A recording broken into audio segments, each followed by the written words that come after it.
Hello, guys. Today I'm here to interview the two lead members of the band StriVe.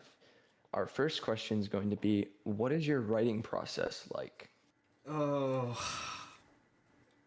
I, for me personally, it usually starts with the.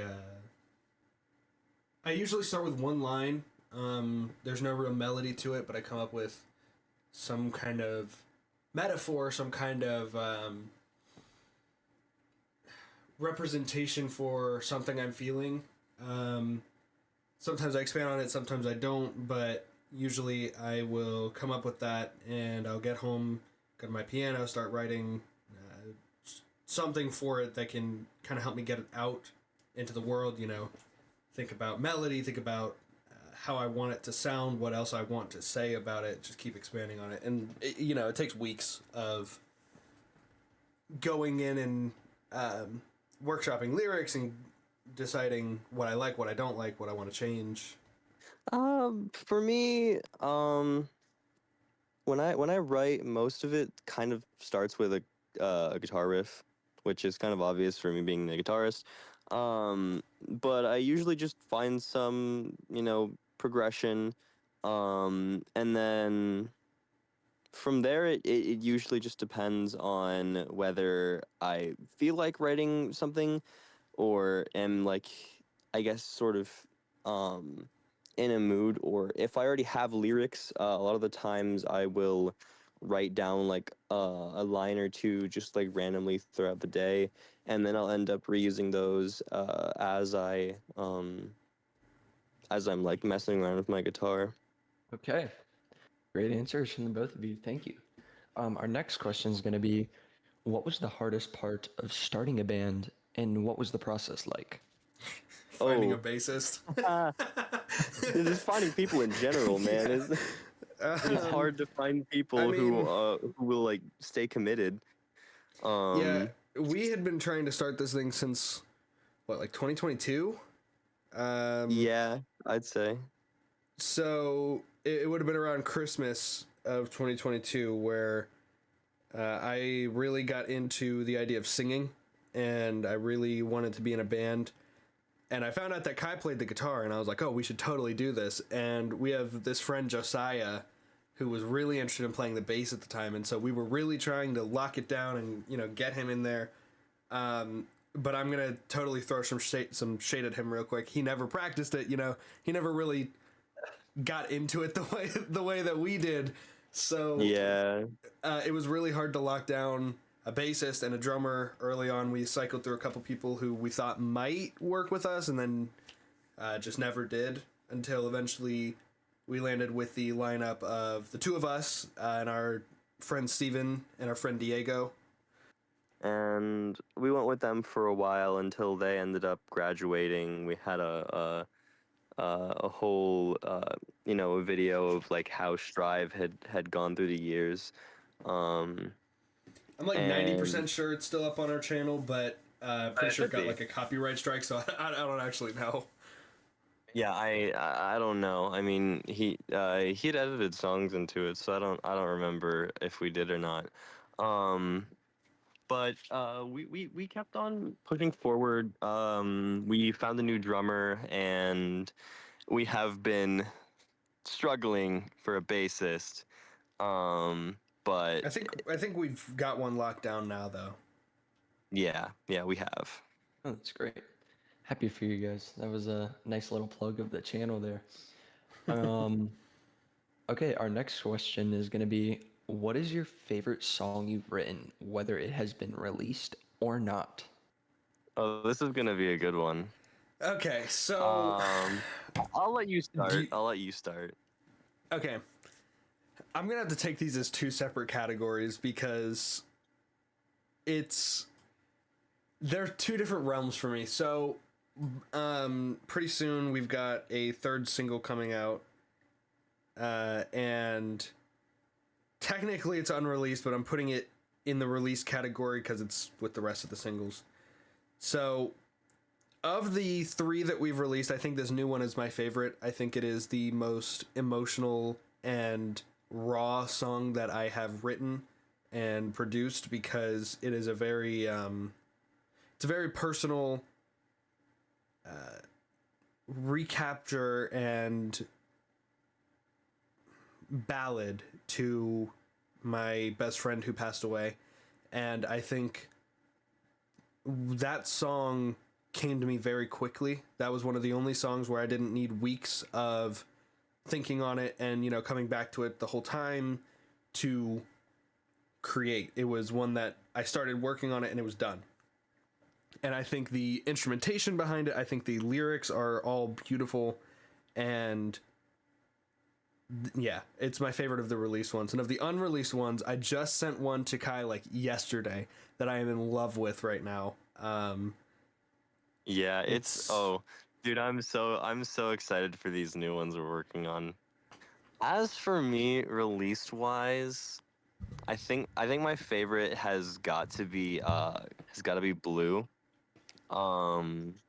Just because I really like the like, how do I say it, the rockier sound, because that sounds like I'm talking about a rock, but I'm talking about the genre rock. I like how it just I like how the song feels, and then I also feel like um it's sort of the most relatable for me, lyrics wise. Like, I mean, I can't say that You're the One was like super relatable, um but like and the new one, I mean, I obviously went through um the same whole The same thing. loss. Yeah. Yeah, but I think Blue, uh it's kind of, despite not sounding like, it's kind of almost like a hopeful song, especially with the outro. um and so I honestly think that Blue's my favorite out of the released songs. As for unreleased songs, um holy crap, I've written so many. I'm not sure. Um I am not entirely sure. Um but I will say that I am very much looking forward to the new ones we're putting out, and I might not have a favorite yet, but maybe once they do get released, I might. Yeah, that's interesting, the contrast between the favorite release songs, because I know I've heard the lead singer here talk about the Blue being the least favorite, and then we've got Kai who finds it to be his favorite. I just find that interesting. Yeah, Um, me my me me and him have always been on opposite sides of the same coin. Yeah. Yeah. So this isn't a question that I have here pulled up on the list, but I do have my own personal question. Is there any hint I could get for the audience towards the name of this new single? Hmm. So, the new single, despite what the name sounds like, it's not about pirates, but it's called Skull and Bones. Ooh, interesting. There's a lot that could be brought up or inferred from that. Mm-hmm. Interesting. All right, let's move on to our next question. What is your favorite part about performing in front of an audience? Interaction. Hmm. I think it's a very magical moment when you can get a large group of people to come together and just enjoy a moment of music with you. I think that's kind of the magic of music, and the magic of performing live is you get to watch people really join together as a community. We try to make it a point at every concert we play to have some type of audience interaction. Yeah. So, our first Soundhouse showcase, we came in and we did the song "It's Time" by Imagine Dragons, and we had everyone jump in on the bridge where it's like the instrumental cuts out and it's just the chorus being sung, and we all stopped. They stopped playing. I stopped singing and just let everyone in front of us sing for us, and it was a beautiful moment that it's hard to capture something like that. So, hands down, the And interaction. yeah, I'd have to agree with you on that one as well. Um, I believe I don't remember which show it was. We played the song Chelsea Dagger, and that was one of my favorite songs to play just because of how like hype the crowd got and how they were all singing along with us. Not to mention it was just a really really fun song to play on the guitar. Um, but that I feel like that those last couple songs of that concert were like um were super super fun. Um, I just yeah, that's definitely the most fun part about performing on stage.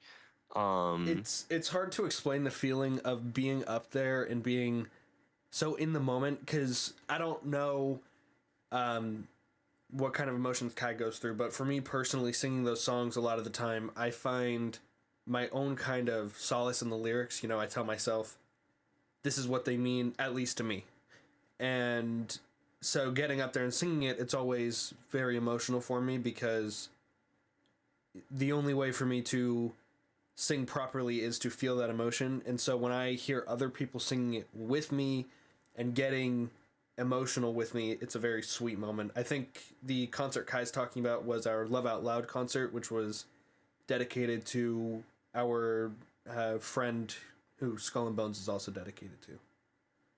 yeah. Great to hear. It seems like you guys really care about this person, and that's nice. Our next question is going to be, how do you choose what songs to cover?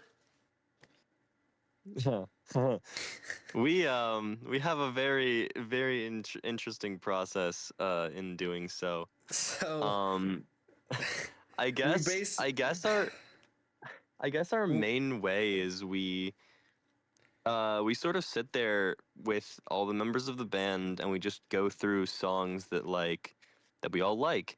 And then if the band is like, "Oh, we really like this one," we'll add it to a Spotify playlist, and just kind of like stack those up until we're like, "Okay, these are the songs that we're ready to cover. Let's get to it." Yeah, so I will use the concert we played last month as an example. When we were trying to decide what to play for that, I brought in my speaker, connected my phone to it, started a Spotify jam, and we all just added stuff to the queue that we were like, "Hey, this might be fun." And so, like for example, Kai added this song called "Osmosis" to the queue, and it came on, and we were all vibing with it. We were like, "Okay, this is definitely going on there." Threw it in a Spotify playlist. It's not always as cut and dry as that. Sometimes, you know, we bounce back and forth on, are we going to do this? Are we not? Um, I don't remember what song it was, but we played a concert in August and ended up dropping a song that we were like, this would be fun, but it's just not in our capabilities right now. We ended up having to drop it to play a song that we had already covered before. So it's Yeah. it's a matter of knowing how much time we have to do it, and then also, do we all want to do it? Is it fun for all of us? You know, is it something that we enjoy doing? Yeah. Interesting. So there's been a lot of, or at least a few songs that you like have realized that your band needs to develop more to be able to Yeah, yeah. sing. Yeah, Okay. or we just needed more time and we didn't Mm. have it, which has been a unfortunately a thing just because scheduling can get weird. People get busy. But we try our best. Yeah. I mean, that's not like a bad thing, you know? It's good to know that you guys know your limits and are able to develop your skills. Yeah. All right. Here's our next question here. How do you choose what songs to pursue producing? Mm. Um. The thought So question. it it's a really complicated process. So a lot of the time, um, the song. So of the three songs that have been produced and released or are about to be released, those are all songs that I've written, and it's a difficult process for me because when I go into it, a lot of the time I really don't like these songs. I'm very self-conscious about my writing, and so for me, choosing which songs to produce usually boils down to, does the rest of the band like it? Are there people around me telling me this is good? Don't just let this go to waste. Um, there are, I mean, and there are songs that'll never see the light of day, pretty much ever.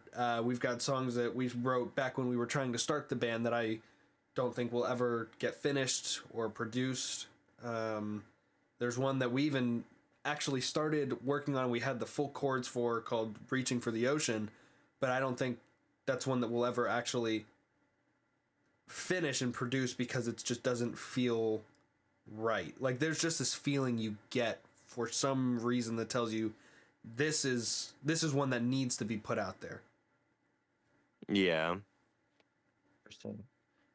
If you don't mind me asking, does that relate, or like, yeah, does that relate to how you feel about Blue as a song? Yeah, so Blue is, I have a complicated relationship with that song because the first single we put out, "You're the One," was one that I wrote for my girlfriend, and it was already nerve-wracking enough to put that out there because it was a song that I had spent months and months pouring my heart into and just really trying to make sure that I got it right.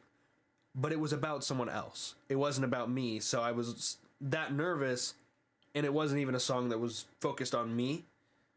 But Blue was a song that I wrote about myself. It was a song that I felt, I was at work one day and I felt like the people around me might not like me as much as I'm like them because I can be a downer at times.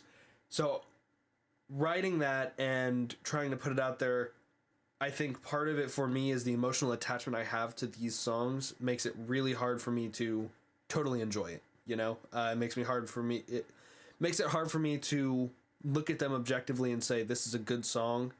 And so a lot of the time, songs that I've written won't. I won't show Kai. I won't show our producer Maddie. I will just kind of let them rot in my Google Doc and maybe one day go back and finish them. One day go back and put them in an archive or something. But yeah, I'm just a very self-critical person, so it's hard to actually get into a mood to produce a song. Yeah, I get that. All right, I have a question for you. This is more of a Okay. freestyle question. So, when these songs are created, in what parts of the songs do you find your emotional attachment? Do you find them, any of it, in the lyrics, or would you say it's more in the melody of the songs? I honestly feel it's in everything. I mean, that's a lot of emotion is put into both the lyrics and the melody of a song, and even the rhythm and like tempo can you can tell a lot about a song's like emotional outlook from pretty much everything in it. Um, as someone who listens to a lot of music that either doesn't have lyrics or has lyrics in different languages and stuff like that, um, lyrics are important to me. But I think my favorite part and the thing that I feel most for is the melody. Um, and then I mean, I stim a lot. I like a good rhythm. I like a good beat. Um, and depending on the tempo, it can really change the emotions of a song as well. So I have to answer. I probably find myself most in the melody, but everything else still is important. Okay, that's cool. So, you guys would both disagree with what I feel is a common statement that lyrics solely come from the singer's heart. Well, I don't know. Um, I I think don't know about that one. I think I disagree with that statement because there's a lot of songs that are written simply to be catchy. There's no deeper meaning to it. Um, Yeah. there's, I think that for our songs, when I'm writing, The lyrics do come entirely from the heart. It's a process that I find therapeutic. That's why I write. Is I find it to be incredibly relieving and emotionally relaxing to spew out a bunch of words that you might know what they mean, you might not, but at the end of the day, I know what they mean. Yeah. So for me, yes, for this band, I would say the lyrics do come from the heart, but I would not say And that's like a general rule of music. Ah, yeah, and like when I'm writing things, I don't write lyrics just for the heck of it. Like I most of the time when I have lyrics down on paper or something, it's it's because I have felt an emotion or I've seen someone feel an emotion or something of the sort, and I want to try and express that through music because I'm not that great at expressing myself in general. Um, and so I take that and pair it with whatever chords I have that I feel fit with it, and I just roll from there. But I think my goal when I am making music is for it to have a purpose and not just be there to be there. okay. Interesting. Thank you for your response. All right. Here is our next question. This one is interesting. Have you ever had a big fight that could have ended the band forever? Yeah, yeah, Uh, we did have one pretty big one, not between the two of us. yeah, So this would have but there been was, right before yeah, the Love Out Loud concert. There was a pretty big fight. We used to cover Riptide by Vance Joy, and for a while we thought that we were going to be playing two concerts that summer. We were under the impression that there would be one that we held for Felix and the other that we just played for the hell of playing. It was just going to be a more general thing, but they ended up being combined into two. However, we agreed that after playing Riptide at whatever concert we were playing for him, we would swear it off forever. And at his celebration of life, we were asked to play some music, so we played it there. And the disconnect came from that playing music there. We played Riptide there, and for the other two members of the band at the time, they believed that meant it was time to swear it off and we shouldn't play it at the Love Out Loud show. But for me, and I don't know what Kai's perspective was on all this, I felt that we should play it because this was for Felix and that was his song. That was the song that he asked us to cover in the first place for his birthday party. We learned it specifically for him, so it only made sense to play it for him at that concert, to me at least. yeah, So it ended up being a pretty big fight between specifically me and our drummer at the time. Just a we were all in a very emotional and hurting place, and we had different ideas of what the best way to honor our friend was. So it ended up coming out as a big fight that I don't think ever would have totally ended the band, because I think at the end of the day we would have ended up in the same situation that we were in for a little bit after, where it's just kind of me and Kai flying solo looking for new members. But I do think it played a part in their eagerness to leave following that concert. yeah. Interesting. Well, good to see that you two are so close knit together. Okay, so from the Instagram story posted by the StriVe account, we have our first question from Sebastian Salas 2006. Will there be another concert? Lots. Lots. It's great. Plenty. So currently we don't have anything planned, but we are looking to put on a special concert organized by us to celebrate the release of the EP when that comes out. And we will be we'll have a band open for us and everything. So that's we don't have a date for it or anything because obviously we don't have a date for anything else. So Yeah, uh, everything's in the works, but I can't um, say it's there coming. will be one soon, but there will be more. There will be lots more to come. We are very excited about it. Hmm. Great, good to hear. Our next question from IST 440. Are you guys working on new songs at the moment or thinking about making new ones? All the Yes. time, Yeah. all the I time. don't think we ever stop. Um, Yeah, it is a I continuous process. I've been saying just throughout this, kind of dropping hints at it, but yes, we are working on an EP. That is our new big goal. Like I said, I just sent Kai some a new song last night that I'm thinking we're gonna try and work on for it. But yeah, we don't ever really stop making new stuff. We just kind of take a break on actually producing it. You know, I keep writing, Kai keeps writing, so yeah. Yeah. Great. Awesome. Okay. We have two questions from the official Soundhouse VA Instagram page. Do you guys have any inside jokes or funny moments from band practices that you would like to share? Oh, look, a horse. Okay. That's Mm. awesome. You want to explain this one? Uh oh, cause see, I could get in trouble for this, but it's fine because it's been a while. So basically, a while ago, we would take a break in the middle of band practice to go get some food, right? And so our drummer would drive us to McDonald's, and we'd all pile in his little truck and drive. It's like really short drive to the McDonald's near where we were practicing.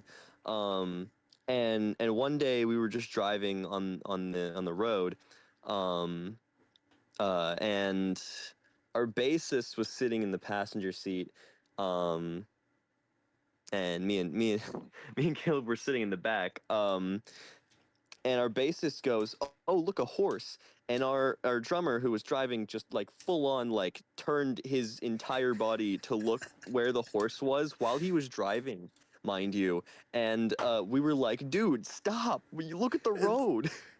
So our bassist is like, he's got his whole arm stretched across the dashboard pointing at this field, and he's like, look, a horse. And there is no horse, by the way. No, no, nothing. We have our drummer staring out into this field. There's not a single horse out there.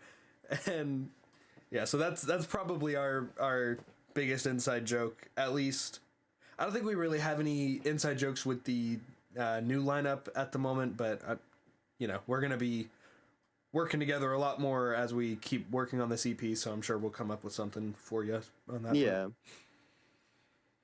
That's great. Love to hear that there's humor going on within the band. All right, our next question from the Soundhouse VA page is, out of your own songs, what are your favorite lyrics and why? I think so. Of the released ones, there's a line in Skull and Bones that'll be coming out. I don't want to give away too much of the song, but there is a line in there that I think is probably my favorite. But of the ones you guys know, I'm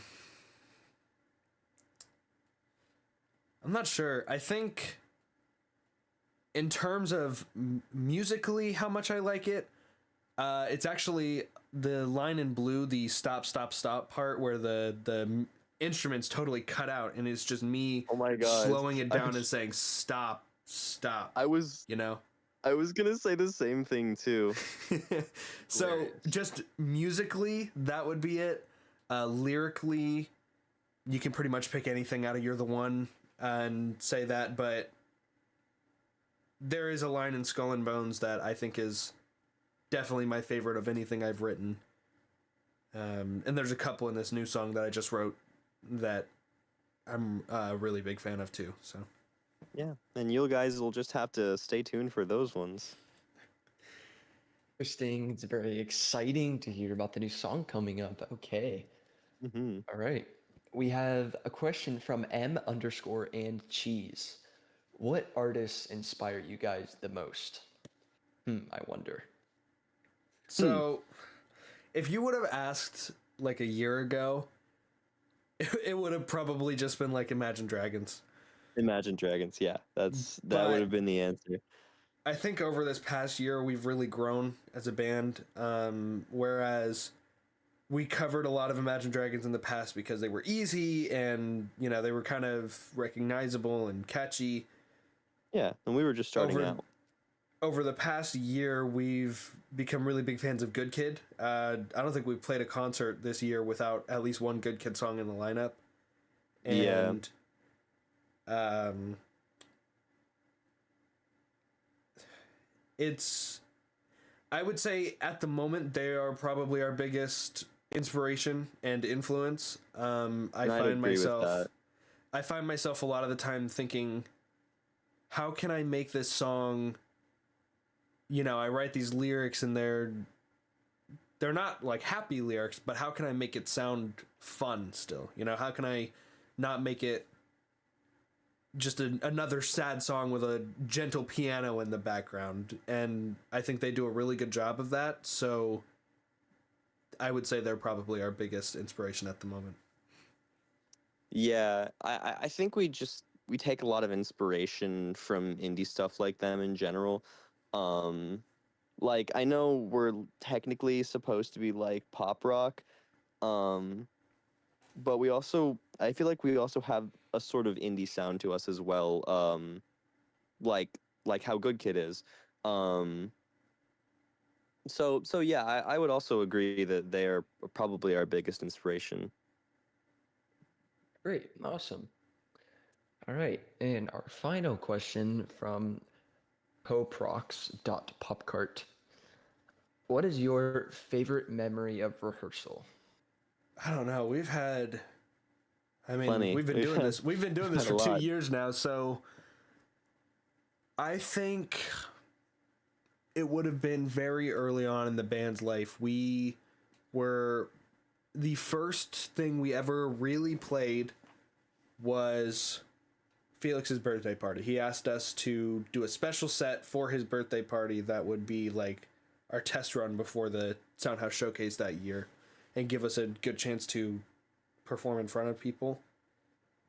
Yeah. And specifically, I remember in the practices leading up to it, he would stop by and, you know, take a peek and be like, "Hey, how are these sounding?" Because, you know, I want you guys to feel confident going into this party. And I think any of those moments would be my favorite because it was just so nice having him around as we're working to, you know, say, "Hey, you were doing this really well," or "Hey, this doesn't quite work." And I mean, we cherish memories with him a lot more than anything else at after having lost him. So I'd say any of those, yeah. I I have two answers for this question, sort of. Um, I have a favorite memory of like actually like during rehearsal, and then one where we were uh when we were eating lunch. The first of which was the eating lunch one. Um, we had gone to practice. No, we didn't always go to McDonald's. But I remember we got really hungry, so we after we'd run through our set once, we went out into our drummer's trampoline, and we sat there and we strategized our Domino's order to make it as cheap as possible so we could actually afford it. Um, and we got a heck of a good deal. We did really well in our Domino's strategizing. Um, but that was one of my favorite moments as a band. Uh, in actual rehearsal, what Caleb just said reminded me. Um, I actually have a video. I don't know. I feel like I've sent it to people. I have a video where our drummer and Felix had our drummer had stolen Felix's phone. They were trying to message one of our friends um, about something. I don't remember what it was. It was a hot day. It was in the garage near near Felix's house. We were practicing, and it's it's one of those videos. I video recorded on my phone. It's one of those videos that I always go back to and just like kind of reminisce about the times. Um, like we used to have so much fun during practice. It wasn't just about getting better at music. It was about having fun with your friends and being, close as a group. So Yeah, and I'd have to say that's probably my other favorite. I think that video is from the last practice we did with Felix, so that makes it a little bit more special. I Yeah. also have this pretty vivid memory. I'm just gonna say two more here. So there was one, again from early on in the band. Our bassist Steven couldn't make it that day, but the other three of us were like, well, let's do it anyways. This is in the middle of like January, and it's snowy outside and everything. We're freezing out in that garage, and eventually we gave up on practicing. We ordered pizza, and it was hot, and we were like, this gives us an idea. And so Diego ran and got a little heater, and we had our pizza, and we made a little tent so that we could keep the heat and keep ourselves warm in that garage because it was freezing. It was so cold in that garage, and I remember. it didn't work. I remember. It did not work. A little bit. It worked a little bit. It worked a little bit. My other one would probably be when our new drummer Josh, one of the first practices we had with him, we were practicing our cover song "Silver Lining." And the way things clicked between us was just so Yeah, perfect. I, Like I remember that practice. we had never clicked like that before in a sense of, me and Kai had already covered that song, but Josh came in and he listened to it and he listened to what we already had and what we already knew, and it just came together so well. He jumped on the drums and added this entire other layer of depth and emotion to that song because, like Kai said, the tempo and the rhythm really does help set an emotion for a song. And I think that was the first moment where I ever felt like that was a real, true statement. Yeah. Interesting. Okay, well, thank you guys so much for your time with these questions. I hope everybody got what they wanted out of those answers, and yeah, that's it for our Q&A. Thank you guys, everyone who took the time to watch this, and we'll be back in the future with more questions. Bye, guys.